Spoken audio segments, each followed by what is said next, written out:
Hi, thank you for joining my poster presentation. My name is Nader Mehregani, and I'm a rising third year medical student at the Kirkakorian School of Medicine at UNLV. I'd like to share my research that's underway with Dr. Lara Shah, and I hope to answer the question, how challenging is it to involve medical students in quality improvement projects with EPIC? For those unfamiliar with EPIC, it is a electronic health record program, one that is used by the Family Medicine Clinic at UNLV and by UMC Hospital. I've included an example of the EPIC interface down in Figure 3. Medical students are often encouraged to engage in research projects. One of the avenues open to medical students in terms of research is a quality improvement study or a QI study. There are certain challenges inherent in a QI study for a student, particularly using programs like EPIC. However, these challenges may serve as stepping stones for projects with impact. One of the initial barriers may be access. Students, during their first 2 years or their preclinical years, actually don't have access to electronic health records. Gaining access is possible, however, it is a rigorous process. Remote use and other privileges, however, may be limited even with access. Other privileges such as leaving notes for providers or a reminder. Lack of experience serves as yet another deterrent for students engaging in EPIC QI projects, as there is a steep learning curve to learning how to use EHRs. There are trainings available that may help students learn how to utilize the program. However, learning the nuances of navigating the system and finding information only comes through practice. Data collection serves as yet another challenge. Data gaps may exist in extracted information, as there are numerous ways to document on such programs. For example, some providers may document or their diagnosis for a patient using the free text area of the chart. And it might be difficult for a researcher to have to go through countless number of charts and visit notes to find relevant information. Other pertinent information may be missing altogether, such as a patient's height, their BMI, their intake form. I've actually included some of a picture of our data code book, so some of the information that we collect.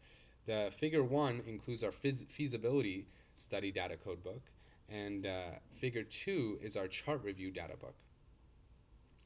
However, despite these challenges, there are numerous opportunities and benefits to students engaging in QI projects using EPIC. Time may be one, as medical students, even though they are busy during their first 2 years, learning clinical knowledge and medical knowledge. However, relative to residents and attendings, they may have a lot more time. As residents and attendings are engaged in clinical work, students have the time to go through patient charts and extract information. Another opportunity is exposure. As students during their first 2 years are engaged in learning from the books, they can learn how to use programs like EPIC and be comfortable using EHRs, and this may build confidence before beginning clinical rotations. And lastly, and most importantly, students can actually potentially be part of having an impact on health outcomes for patients.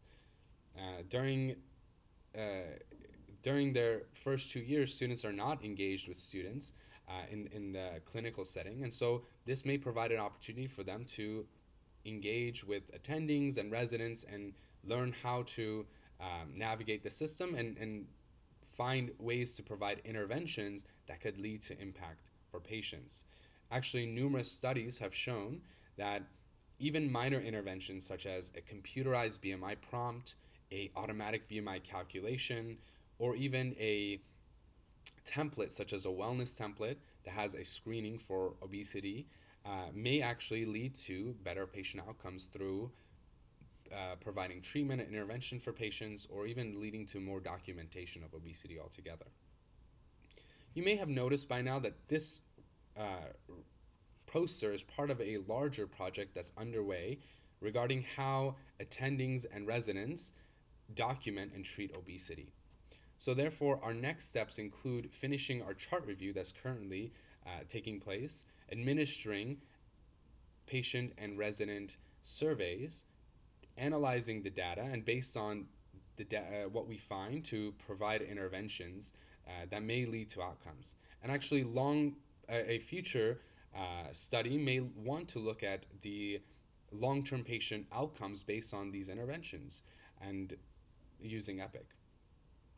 So in conclusion, I think even with numerous challenges, EPIC QI projects can actually provide learners with an opportunity to have an impact on health outcomes. And so therefore students should engage in these projects. Identifying the challenges of QI studies can allow for development of a logical approach for mitigating these challenges in the future. Again, I thank you for listening to my poster presentation. And if you have any questions, feel free to reach out to me. I've provided my contact information on the poster. Thank you again.